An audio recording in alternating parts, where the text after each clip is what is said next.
Well, we're back here. Get a grip on lighting, um, presented by the National Association of Innovative Lighting Distributors. Disclaimer on the previous slide. Greg, before we get to legal challenges or legal options for the Design Lights Consortium presented by David Radulesu of Radulescu LLP, he's a lawyer, he's one of the lighting industry's lawyer. How did you get here, Greg Ehrich? How did I get here? Yeah, Where?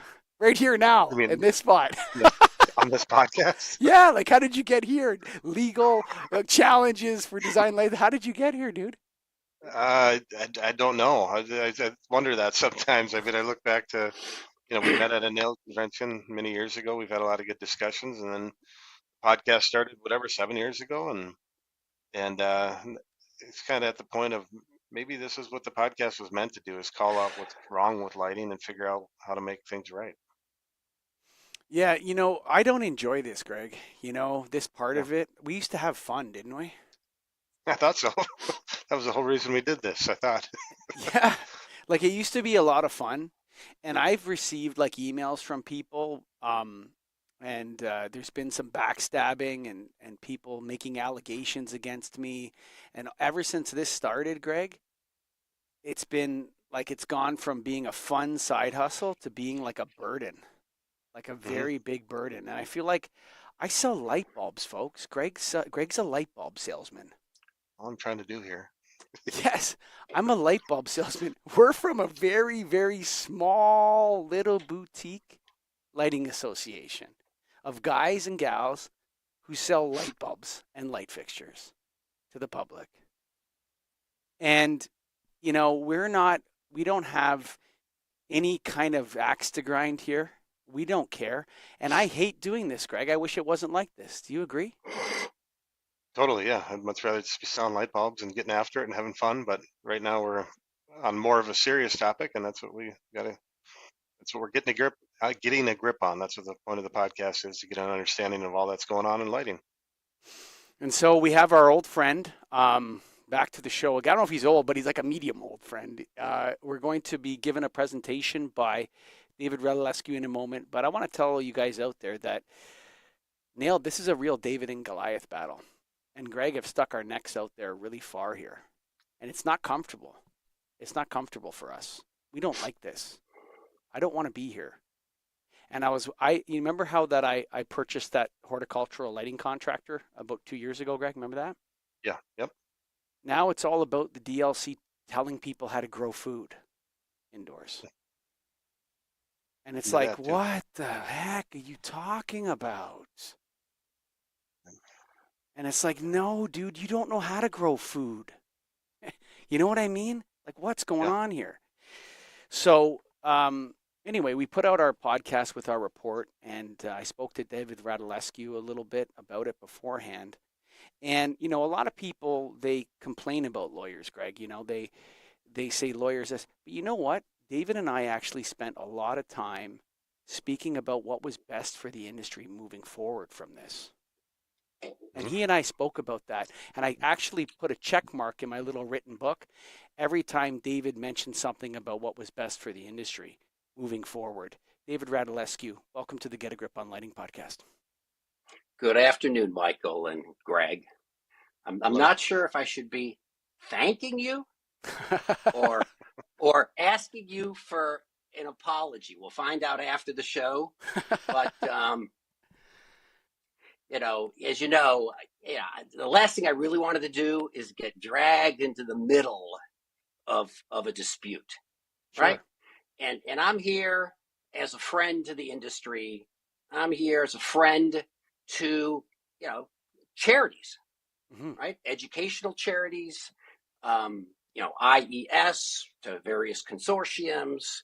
But I agreed to come on this because I feel like, I may have something to contribute, and I could do it from both perspectives. I could do it from the industry's perspective, and I have comments about that. And I could do it from the consortium's perspective.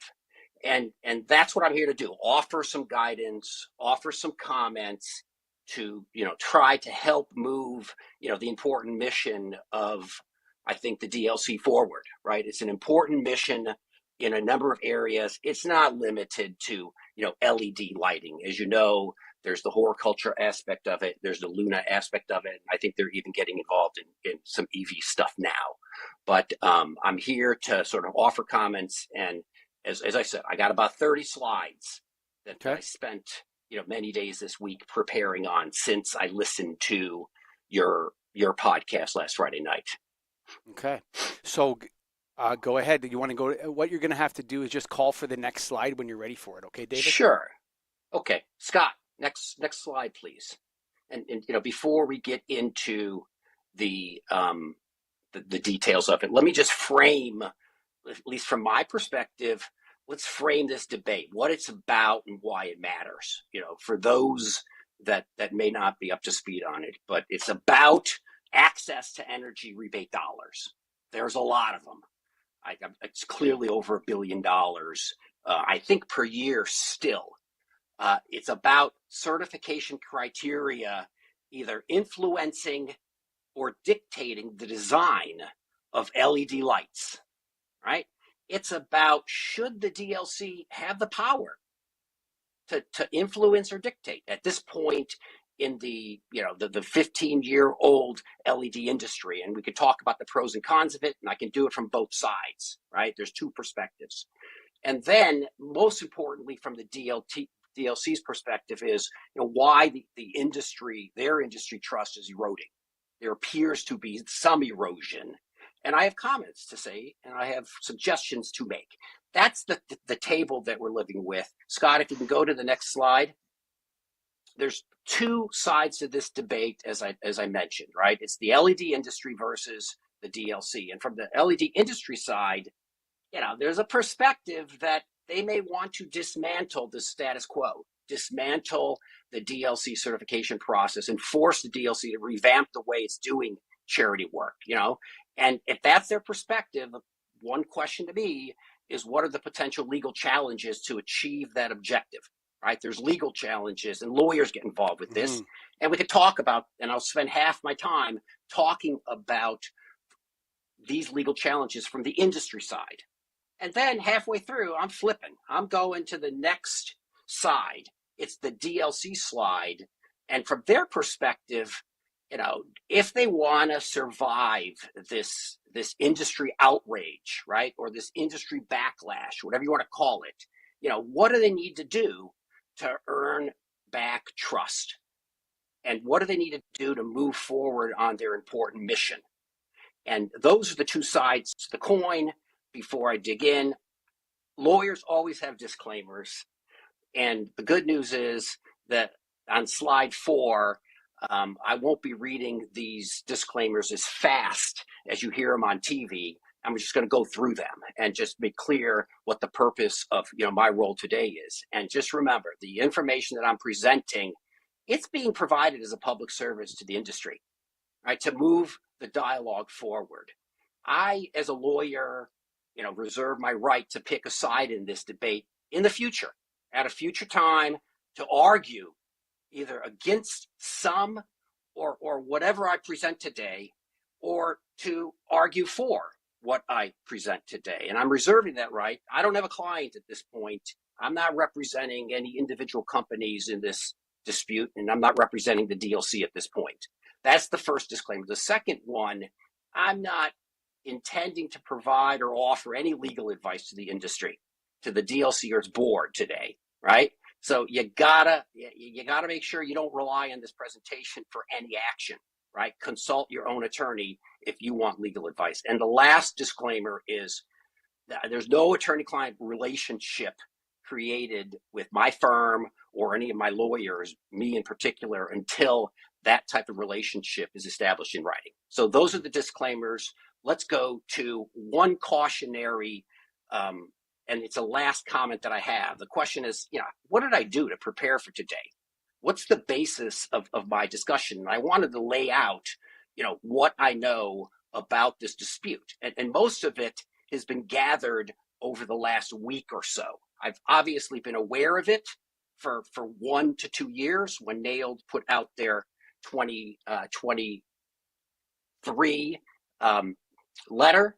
But what did I do for today? I reviewed all of the nailed reports, their letters, setting the framework for the debate and controversy. And I reviewed whatever DLC responses there were. I think there were a few of them.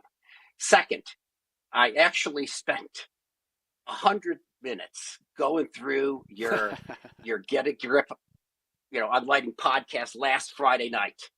And then when I decided I'm going to dig deeper, I had to do it a second time. So I went through 200 minutes, Scott and Greg, of listening to you guys since last Friday night.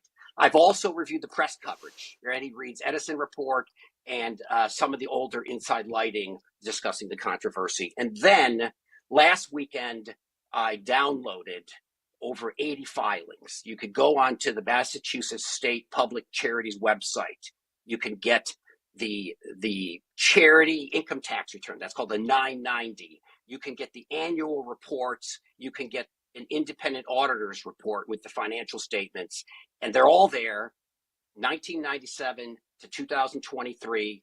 There's 80 plus filings of two entities. The initial Northeast Energy Efficiency Partnership, formed in 1997, and then they went through a name change in 2016 to Efficiency Forward Inc.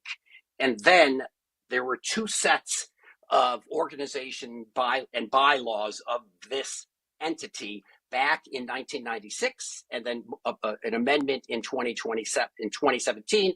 And then I took all that stuff, I reviewed it, I analyzed it, in a time crunched manner. I didn't have a ton of time, but enough to be comfortable that I can come onto this show and hopefully offer some useful comments to, as I said, both sides. I'm going to try to stay in the middle of this dispute. I'll start with some background for specific purposes, okay? The DLC certification program is for obviously energy rebates. There's 370,000 products listed if you go on now. Half of them are standard certifications, the other half are premium. Half of the products out of the 370,000 are indoor, half are outdoor. There's about 800 manufacturers. And what's interesting, if you go to the next slide, Scott, is that 15 of the 800 manufacturers make up over 58% of the listed products, right? So this is a chart that shows who are the heavy users of the certification process. And what we see, of course, is Acuity having over 63,000 products listed, right? And then you got, Cooper Lighting, and then you got the others. But the point is that there's some big Goliaths that are spending a lot of money and time getting certification for their products. Let's go back one slide, Scott, because I wanted to compare, and I think it's important to compare the DLC to the Energy Star program. We all know about the EPA's or the DOE's Energy Star program that was sunsetted, right, as of last December 31st. They're done. You can't use the Energy Star on these LED lighting products anymore, right? They're done. And they went through an analysis over the last couple of years. I think it took them 2 years to go through that process where they put out a memo that they're giving the industry warning that they've decided to sunset. And they made this decision based upon a couple factors. One is market transformation. It's a mature market now. It's 15 years later. Their second point was everyone has LED lights. Everyone's using them. There's no need to further push them, through and provide incentives through at least the DOE Energy Stars to enhance purchasing. They also commented that the efficiency gains are plateauing. In other words, as you know, you got a 60-watt light bulb back in 2010. It'd be useful to be able to take it from 60 down to 5 watts. And that's what the Energy Star program and the DOE did, right? They promoted LED lighting to get rid of 55 watts per socket. Multiply it out by the number of sockets, it's a lot of energy. And they accomplished that, right? So now when these products are at 5 watts, right? Is it really, how beneficial is it going to be to knock them down to 4.5, to save a half a watt per socket. And they say the juice is not worth the squeeze. Mm-hmm. And my one joke that I'll give right now is the electrons are not worth the squeeze, right? So that's the DOE, and I think the DLC is going to have to, confront this, because they're, as you know, the EPA and the DOE is they're doing, for the most part, what they should be doing, and they've made a legitimate decision that there's no longer reasons that are compelling enough to continue. Next slide. Before you Scott, move on, you're though, gonna we go have to- to just make the point, and I don't want to stop on the discussion there, but the Energy Star program is way cheaper for manufacturers than DLC is. Just putting that out Yeah, there. that's Way cheaper. yeah. That's a question of how efficient is the DLC, and where's their revenue going? Okay, so DLC also, they have 75 members, right? But as the industry complains, I know NAILD is complaining, there's no manufacturers, distributors, LED lighting manufacturers or distributors that are members, right? Their input as members is I think not being taken, because their membership is offered to utility programs, right? As they call it, utility energy efficiency programs and regional energy efficiency organizations. And we all know, of course, there's committees where distributors and manufacturers can participate. That's a different type of accommodation compared to the membership accommodation. Go ahead, Scott. Now, I got a couple slides here, and I'm just trying to present some facts, right? I'm just trying to present it, and I'm not going to talk about it in great detail. Some of this is relevant for what I'm going to say shortly, but you could go back to those tax filings and go back to every year, back to 2011, and you could look at the revenue. This is the total revenue. And when I say total revenue, I mean everything that the DLC is getting, not just from the listing cost, certification cost, but also donations or whatever else they're getting from. I think there's some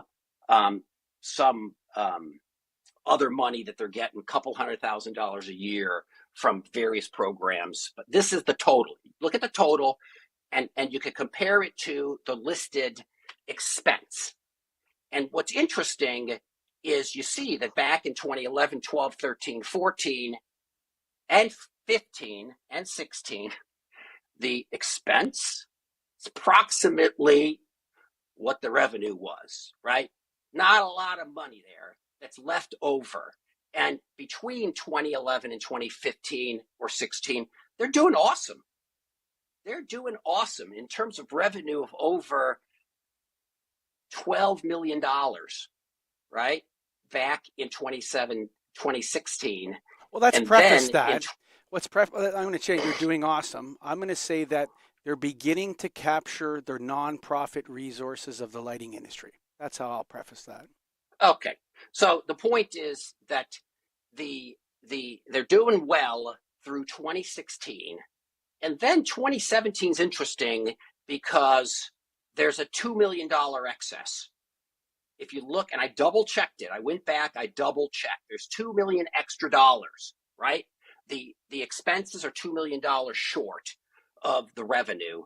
And then 2018, it's $1.1 million excess. If you look at the recent years, you'll see 2022, 3, and 4, we're back and we're balanced already. We're balanced where the revenue is approximately what the expenses are. Next slide.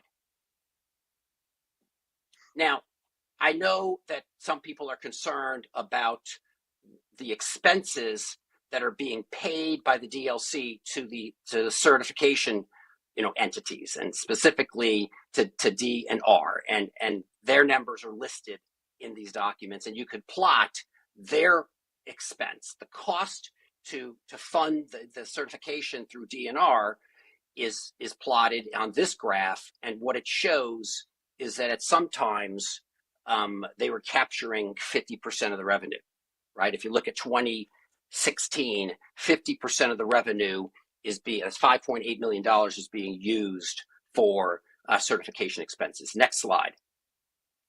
I have 8.7 million in 2019, and I got 9.7, and I got 9 million in 2018. You got it much Yeah, lower.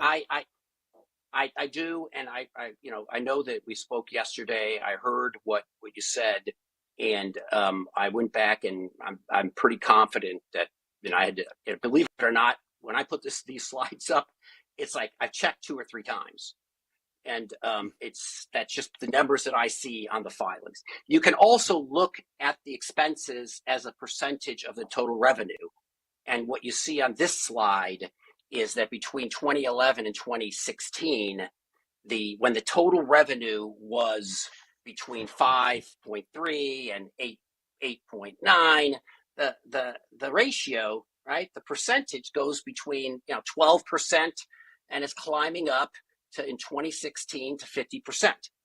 And then since 2018, the expenses have been about 35 to 50% of the total revenue. The total revenue has varied between 9.0 and 11.8 million from 2016 to present. These are my attempt to just portray the information and the background and the facts that I'm aware of. So that's some of the background. And then, of course, we all know, go to the next slide, the May 2023. Just so you know, I disagree with David on this. For those listening, I have them every single year from 2018 between 58 and 80% of the expenses are D+R. Yeah, that's fine. So I'm not carving out.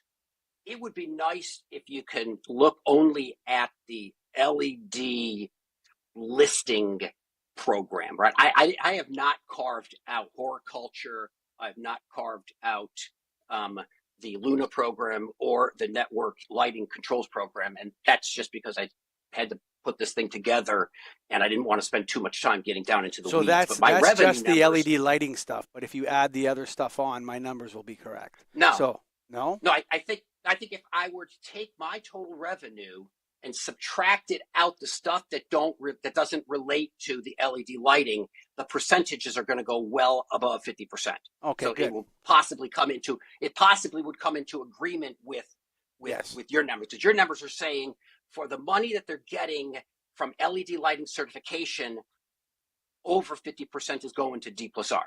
I think that may explain. Yeah, that may explain that issue. But you're just talking again, about LED lighting. At LED lighting, yes. Yeah. Okay. So in 2023, we have the nailed report, very detailed on the front cover, the complete and total failure of prescriptive rebates and why it's the Design Lights Consortium's fault, identifying a number of problems from their perspective with the consortium, ranging from compromising energy efficiency that's giving perverse incentives, stymieing innovation, having people spend or promote foreign manufacturing over domestic, reducing sustainability, and it goes on and on. And again, that's just background for purposes of this discussion. Next slide, Scott. So now let me, as a lawyer, jump onto the side of the LED industry, right? From the perspective of if the industry or if some of the manufacturers wanted to dismantle the certification program, right? That could be an objective of the industry. And in terms of what you should focus on, I have thoughts, right? First of all, as a factual matter, this industry has matured over the past 15 years. Why the heck do we still have this certification?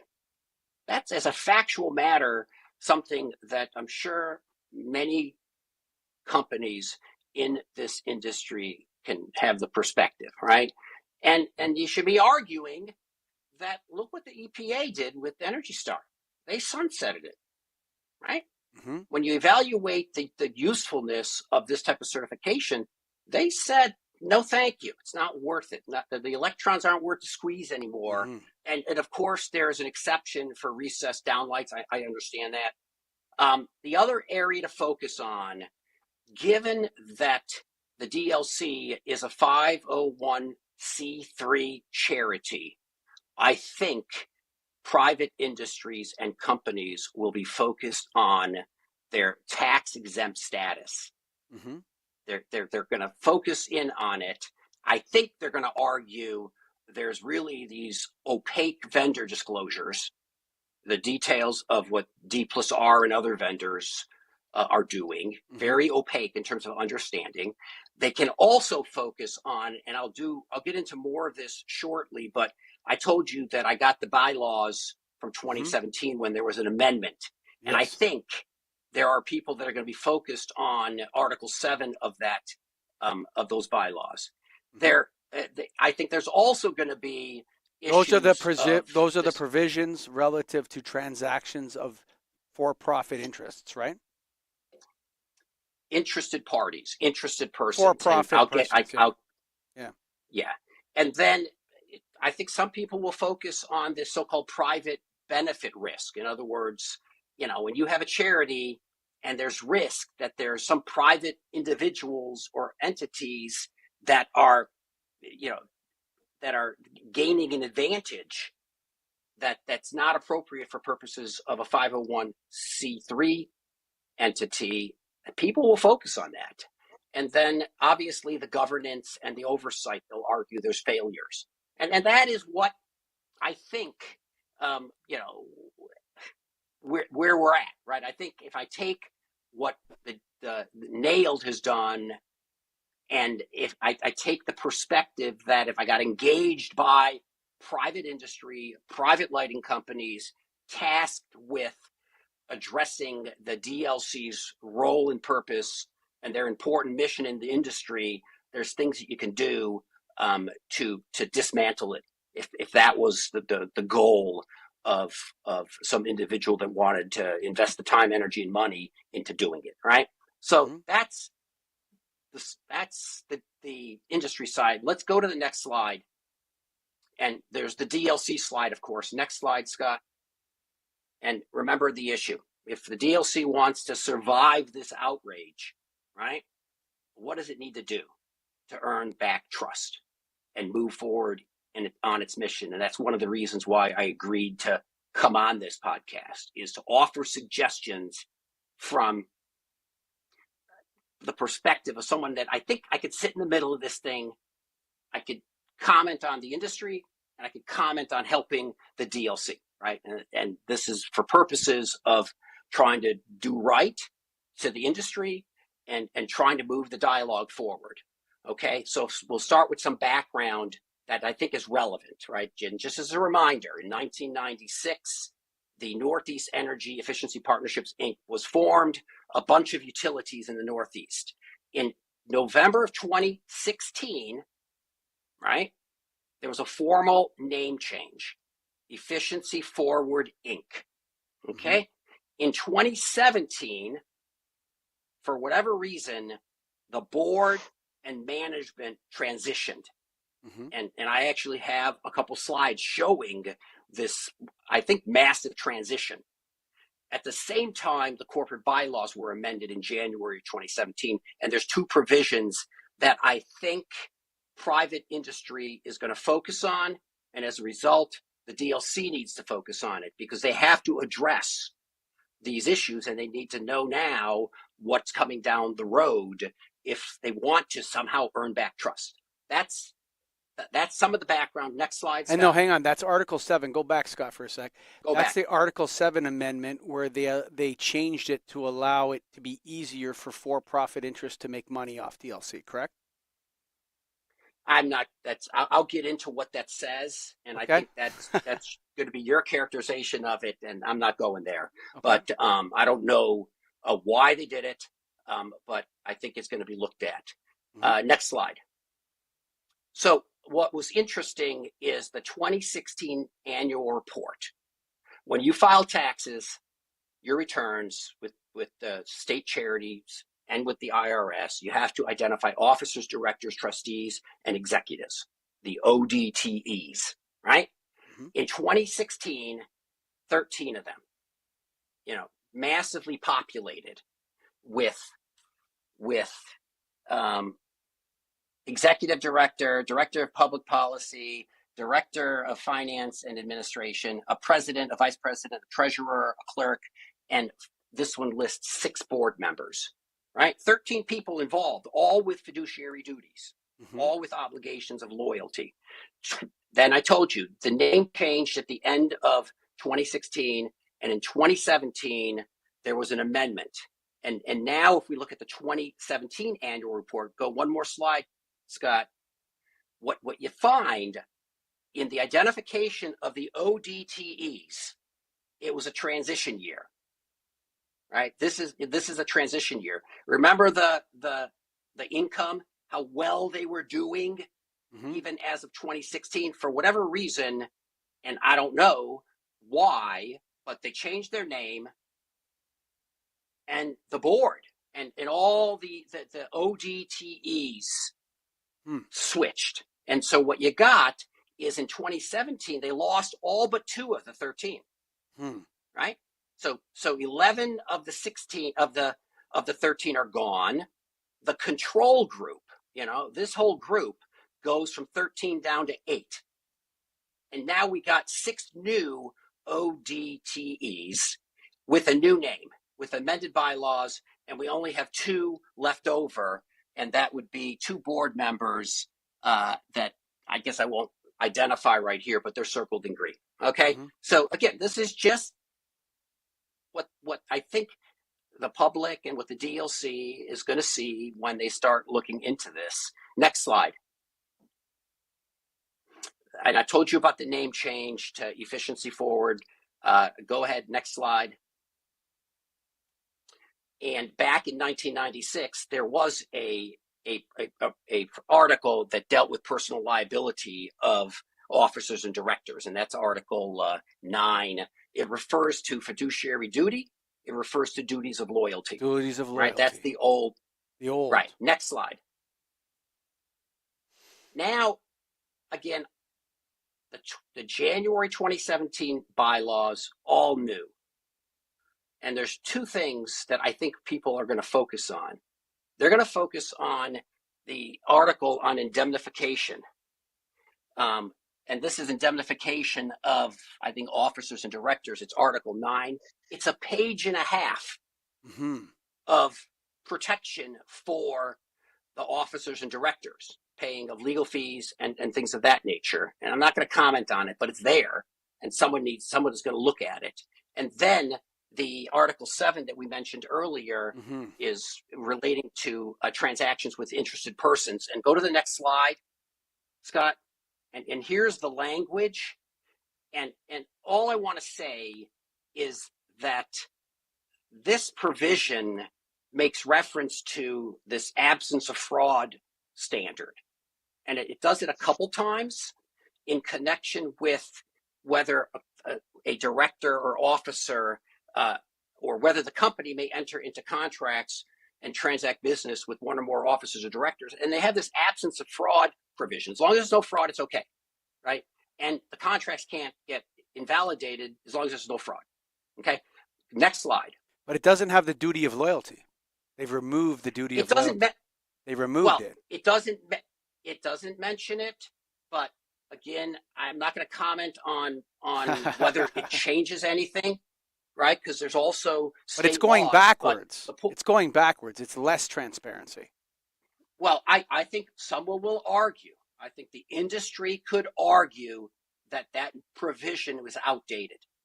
Yeah, it's an old provision. They replaced the new provision, which is more strict, with an old provision that was insufficient.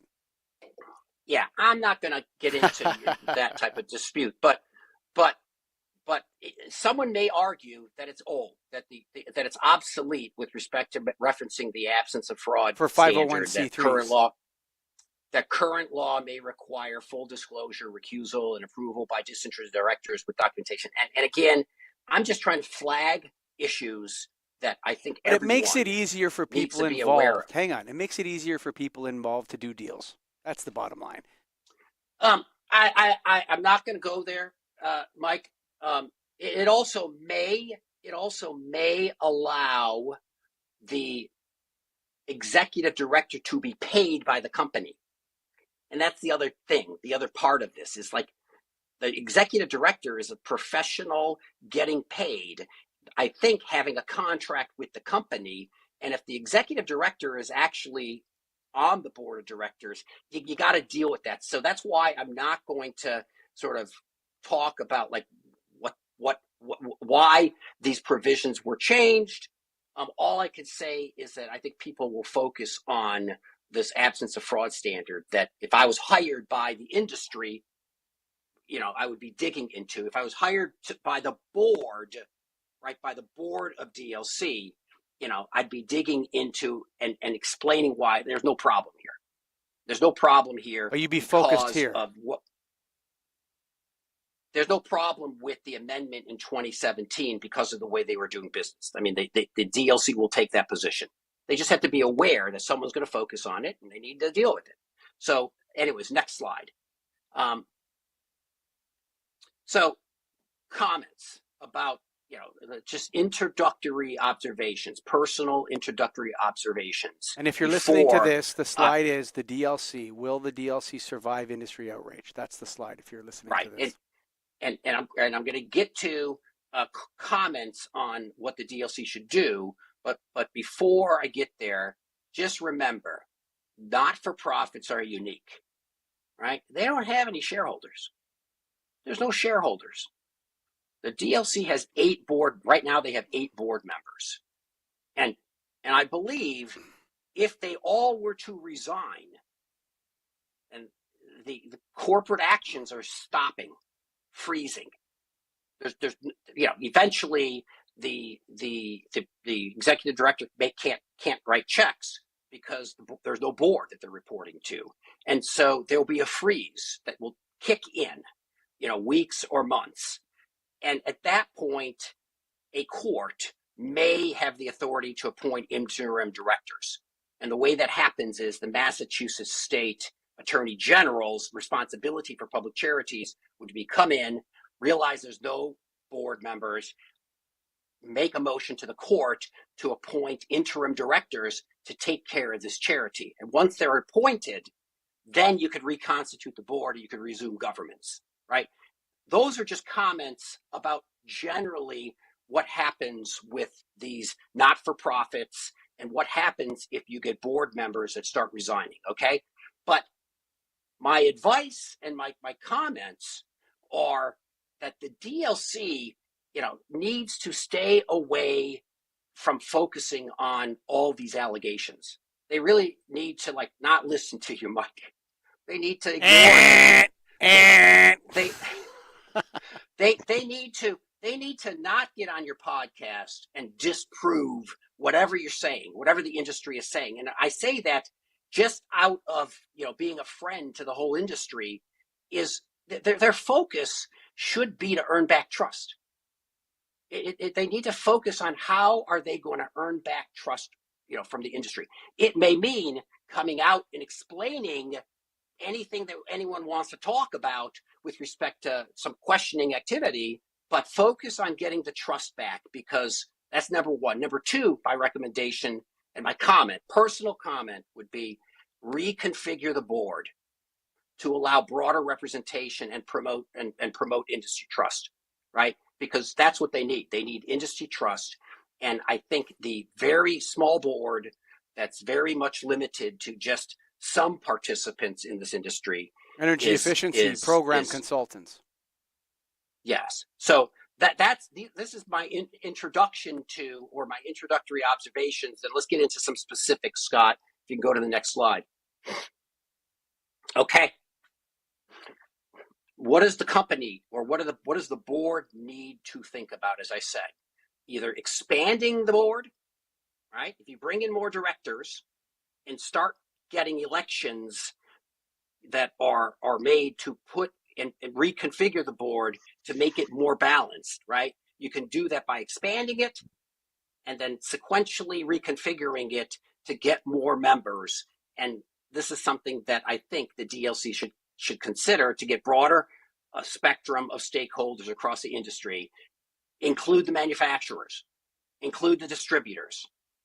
Fine, include. Can you imagine if Devin Wall was a board member of DLC, Greg? shake it up a little bit. Ah! So they don't get paid, and it's hard to find people that are willing to, I think, not get paid and jump into Unless you're an This is energy efficiency program consultant, then you love serving on the DLC board. It's like Okay. having a ticket to ride on your resume. Okay. So, and that's going to be a challenge to the company to, I think, pull in people that are willing to get into this dispute and this problem. This is really, a crisis for the board. The board is in the middle of a crisis, and I really can't believe that they're,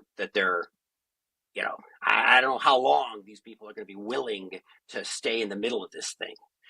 So in terms of getting people in there, what should the board be focused on? Think about sunsetting the certification, right? Follow the lead of the EPA. Follow the about it. letter Think of the about it. nail from Devin Wall and Matt Hansen that said 2030 we're out. We're keeping everything the same. Just like we said, Okay. nicey nice in the sandbox, David. Nicey nice. We tried. There may be others that say no, Michael. Well, there's other manufacturers that may have a different perspective. I don't know, but the DOE decided that they're not going to continue the certification. And because the it didn't make Energy much Star was way cheaper than DLC. Let's just keep reminding everybody of that. Manufacturers loved Energy Star, David. They hate DLC. sense. Yeah. Okay. Yeah. So the board should also consider, this is based on the nailed comments about the appropriateness of spending 3 to 5.8 million yearly, right? On what I call alleged spreadsheet services. That's your phrase. That's your phrase, not my phrase. So good, eh? But keep in mind, the board shouldn't be focused on disproving that they're not just spreadsheet services. They shouldn't be focused on that. What they should be focused on is explaining why this all makes sense. This all is okay. Come on, get a grip on lighting and tell us. Focus on. Okay, and there was a suggestion by Randy Reed from his article on Wednesday evening about bringing the services in-house. Go hire a few people to take care of this, right? Yeah, it won't cost $9 million in 2018. But as I said, David's numbers are wrong, folks. David's numbers are wrong. We can fight about it after. Good. And as I said in my disclaimer, right? Don't rely on anything I say. Me neither. Right? Don't rely. Okay. There should also be some work done, legal research, looking at those bylaws. And I mean, the board should put in some effort to just get comfortable that the amendments in 2017 conform to the best practices for not-for-profits. Yeah, maybe think about it for a bit. Think about it for a bit. Think it through whether or not you want to really make it an older standard rather than the most updated one. Maybe you want to go for best practices, Okay. David. So that's your comment, and I'm not adopting it, but I'm right. It's fine. Yeah. And with respect to best practices, normally any insider deals, unless they're transparent, unless they're arm's length, and unless they're approved by disinterested board members, are problematic. But like I said, the salary for an executive director is as long as it's transparent, as long as it's arm's length, and as long as it's approved, right? You're not enriching one particular executive director. You can have an insider transaction, right? But the point is also make sure all of these contracts are all transparent, right? Might be. I'm sure the industry. We just lost. Don't worry about Greg. He's got to come back in. Don't worry, he's frozen. I'm sure the industry is interested in the contract with D+R. Oh yeah. And I think that with respect to that contract, I think the board is going to have to consider just opening up on why, from the board's perspective, it's all fine, it's appropriate, it may be expensive, And it may be as simple as if you can show the D plus R profit is 5%, Michael. I'm sure he can show that. This is all. It's all going to blow by. If the D plus R profit is 90%, this is where it's going to be a problem, and this is where the board needs to immediately try to get the right people in there to try to figure out how to get through this crisis. What nailed asked D plus R was how many people he had working on the file. That's what we asked, and he didn't respond. Yeah. Okay, so those are ideas for survival. Next slide, Scott. There's always the question of, can an industry consortium be a public charity for tax purposes? Yeah, it's a good question, isn't it? What he's saying is, can a consortium of for-profit interests manage an independent 501c3 charitable organization while profiting from the very work the charity does? That's what he's saying, right? Well, that's your characterization of what I said. But okay. You're a lawyer. The answer is that there's many industry consortiums, these trade groups and these standard-setting bodies that are not public charities under 501c3 because their primary purpose benefits a defined group of for-profit members, not the public at large, right? And that's one answer. And they usually qualify under it's a different provision. It's 501c6 for trade associations, for chambers of commerce, and for like business nailed. leagues. Okay? Like nailed. Yes. Next slide, Scott. Okay. And one learning point here. Hang on. I just want to say this, that you and I discussed this. A lot of this information here is from our accreditation agency advisory committee notes, David. Just make sure you preface that. I sent this to you yesterday from our notes, Devin Wall's work. Just saying. I know that Nailed says, look at the UL. Look at how UL is dealing with a very similar issue. And my point is that the board of DLC should also look very closely because the Underwriter Laboratory has a nonprofit parent, 501c. They're focused on science research, standards development, and public education. They own the UL brand. They govern the mission. They use dividends from a for-profit subsidiary to fund that research. So they formed a separate subsidiary that is for-profit called UL Solutions. That's the subsidiary that does the testing, the inspection, the certification, and they do it worldwide. They compete commercially with ETL, TUV, and CSA. So that certification for-profit business is pushed down into a sub. Dividends are paid to the charitable parent in furtherance of the parent's mission, which is for research, standards development, and education, right? And so they've separated out the for-profit certification business from the charity but business. David, this is Devin Wall's work on our creation agency advisory. I'm just making sure you let all the listeners know this is from Devin Wall. I hear you, and as I indicated on a slide at the very beginning, I read a lot of stuff. But hang on, this is what's happening here is UL has a standard that Devin put in the all our reports, UL 1598, and this governs the valuable metrics, Greg, of a light fixture. Can the mechanical housing, is it strong enough to hold the driver in the array? Can it be hung from the ceiling? What's the voltage of the fixture? What's the max voltage? What's the wattage?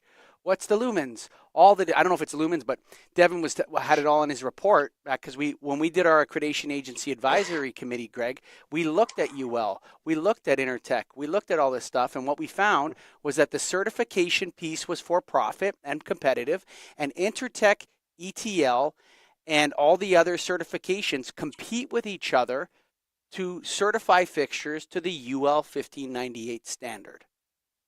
And so UL, its separate division, competes with other certification services for manufacturers and customers. And so David loved that. Loved that work that we did. So carry on, David. Sorry, just want to make sure that Devin gets credit for Yeah, his work.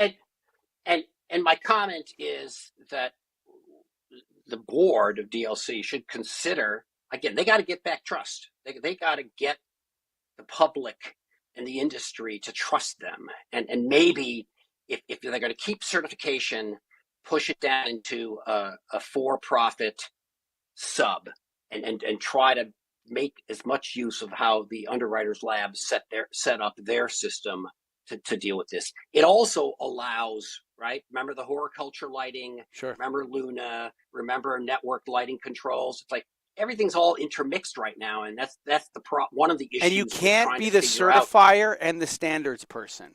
You're either a standards creator or you're a for-profit certifier. And right now, DLC controls both, and it's a gate to the utility rebate market. Yep, that's what the industry is saying, and that's what the board. You're such a lawyer. That's what the board. That's what the board of the DLC should focus on. That complaint, and they really need to address it. Yeah, they really need to address that. Big time. But again, their perspective is they took input on these standards. Everyone had their say looked at. Everyone had an opportunity to comment, and they're doing what the stakeholders want. Yeah, sure. That's going to be their perspective on it. Okay, let's go to the next slide. I have two more. I'm not going to spend much time on these last two, and I'm going to wrap up. But as I said, the board needs to focus on the trust issue. The board needs to anticipate what the complaints are. The board needs to get ahead of these things and address them, before, they're forced to do it through some process, initiated by a manufacturer or a distributor. So these are the red flags that the Attorney General and others are going to look at. They're going to ask, does this thing operate like a fee-based industry consortium and not a public charity? It does. How does the board address that? How are they going to deal with that? And how are they going to get trust back to show that they're actually, in fact, a public charity as opposed to a fee-based industry consortium? Number two, the people are going to complain about the heavy contractor spend. D+R. Some people will say zero detail or oversight disclosure. The board has to deal with it. You got to figure out how you're going to deal with it, how you're going to get past, the uproar. The board governance and the internal controls, people are going to argue they're insufficient.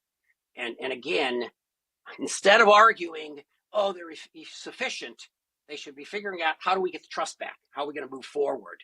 Don't get pulled down into the weeds of trying to, on a one-by-one basis, dispel and address, very individual complaints. And that's why they need to have guidance. They need to have someone who can conduct this, response. And so they can conduct and figure out what are the different angles of how they have to build back trust. And it's going to require someone that's familiar with the industry, familiar with the legal process, familiar with the biggest problem, of course, is the DOE sunsetted Energy Star as a factual matter not needed. You need an advisor to actually address, if you're going to keep that certification process, why it makes sense to maintain it. And you need to address all of this in a global manner, in order to move forward, I think, in my personal opinion. The other red flags about private benefits to industry participants, this is your issue with the energy utilities getting benefits, and then the lack of transparency. No, what we're talking about is people involved with DLC that actually sell utility rebate program consulting to utilities. Yeah. That's a major red flag, David. Yeah. So I do have on the last bullet point this lack of transparency around audits and then independent review. There is an independent auditor's report that's filed every year, right? And that's part of the 80 documents that are downloaded. So there is some type of independent auditor review, but I'm sure people are want to know more details about the finances. And let's go to the last slide before the takeaway slide. The charity the board, they operate under 501c3, and the government and government tax framework, looks and will determine and make sure that they pass this operational test, that the company is organized and operated exclusively for exempt purposes, charitable purposes, educational or scientific, right? And there's this operational test that when you look at the finances and you look at their whole way of doing their charity, that it's operationally, not just what the bylaws say and not just what the missions Yeah, are. but the actual Are they outcomes. actually The outcomes. Are they actually operating in a way that is going to pass? Mm-hmm. And this is where they balance the public versus private interest, and they'll look at what are the private interests as a result of the way they do business. And again, the board needs to figure out how to address these complaints. They need to get ahead of these issues if they're going to move forward, in my personal opinion. And if I was advising the board, if I was engaged by the board to help them in this crisis, and look at everything from the need for the DLC certification to the need to have an external consultant to take care of a spreadsheet or to do the certification services, or to have 6.0 go forward. 6.0 for SSL, Yeah. right? Okay, last slide, just the takeaways, right? The DLC's tax and governance status raise legal and policy questions, of course. The LED industry wants to push for reform or for reclassification, and both sides should consider some collaborative reform, before there is government regulator or IRS involvement, right? And so that is, the summary, 30 slides in 1 hour. You did it. I think I was okay on this. You did And good. I'm not sure. And I think I'll thank you then for inviting me on this podcast, as opposed to asking for an apology, because I think we did okay. I think we did okay. I stayed grounded, and I didn't lash out to anyone or on any side. And Right. that's fair, and that's what we appreciate, and that's really what we want. But there hasn't been the open feedback and open discussion, and I don't know why. Like if it's, Mike, we want it on Get a Grip, but talk to somebody in the in the industry. Just be open and be honest with what you've done or what you guys do and how it works, so that we understand it. And maybe they have a great explanation for it all, and we just say, "Oh, thank you." Let me tell you why. Move on. Let me. I have a comment on why. Okay. It's complicated because Sure. there's a lot of issues that relate to the factual issue of, is certification necessary, right? What about the finances? What is the cost of the certification process, and why are these expenses justified, right? Also, what about the charitable tax provisions? How are you staying in compliance with the charitable tax issues? And what about the lack of trust? And you can't just pull one person from the DLC, put them on a show, and answer all those questions. This is the only show that would happen on. If they came on this show, and they were all straight up, and just like Greg says, tell it to us. If they came on here, Tina's already been on here. Hundreds of people have come on this show. We're nice guys. We just ask tough questions. Yeah, and if you answer them here, you can clear your name. You don't need to pay David Radulesu. I would say just come on this show and you won't need it. But if you don't come on this show, you're probably going to need David Radulesu. I would advise the company, the board, not to send someone on this show. And I say that because thank you for the compliment. There's multiple facets to this problem. And one person is not going to be able to address all five. David Steiner, me, and you. Let's go.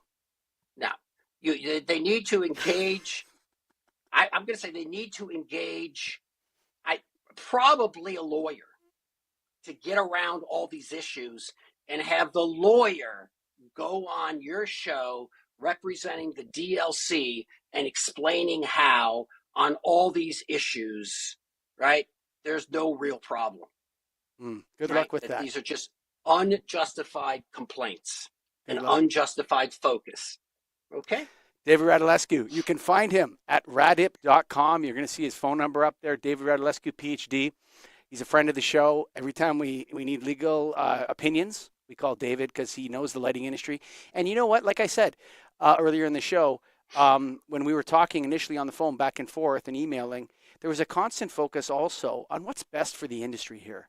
What's the best thing to happen of all this chaos that Greg created? This Greg guy, Greg Ehrich is a wild man. All this chaos that he created, what's the best thing for the industry? And that's what I really, my heart warmed to David again, and we were thinking about it. And sometimes you need a lawyer. So you can go to radip.com, and if you have light bulbs in the warehouse, it's NAILD.org. Thanks for listening. Thank you.